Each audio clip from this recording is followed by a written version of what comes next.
শুভেন্দুরগড়ে সমবায় বোর্ড গঠন তৃণমূলের দোলের আগেই শুরু আবির খেলা। নন্দীগ্রামে বিজেপিকে ধরাশায়ী করে জয়ী তৃণমূল। সোমবার পূর্ব মেদিনীপুর জেলার নন্দীগ্রামের ধান্য খলা সমবায় কৃষি উন্নয়ন সমিতির বোর্ড গঠন ছিল।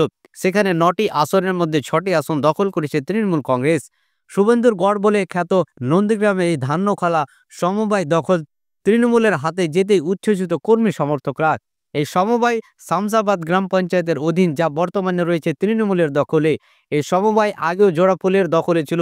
বছরখানেক আগে সমবায়ের বোর্ডের মেয়াদ শেষ হয়। এমন পরিস্থিতিতে সমবায়ের খরচ বাঁচাতে নির্বাচন না করার সিদ্ধান্ত নেন সদস্যরা। সোমবার বোর্ড গঠনের দিন ধার্য হয়। নমিনেশন ফাইল হলেও কোনো নির্বাচন হয় না। সদস্যরা নিজেরা অভ্যন্তরীণ সমঝোতার ভিত্তিতে কোনো প্রার্থীকে সার্টিফিকেট দেওয়া হবে তা স্থির করে নেন। এরপর দেখা যায় 6টি আসন দখল করেছে তৃণমূল কংগ্রেসের প্রার্থীরা। বাকি 3টি আসনের মধ্যে 2টি পেয়েছে বিজেপি এবং 1টি পেয়েছে বামেরা। এদিন তৃণমূলের বোর্ড গঠনের খবর পাকা হতেই সবুজ আবির নিয়ে মেতে ওঠেন কর্মী সমর্থকরা।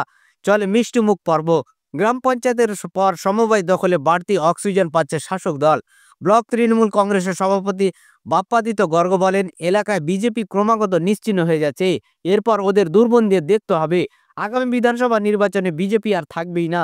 সমবায়গুলির রেজাল্টই তার পূর্বাভাস।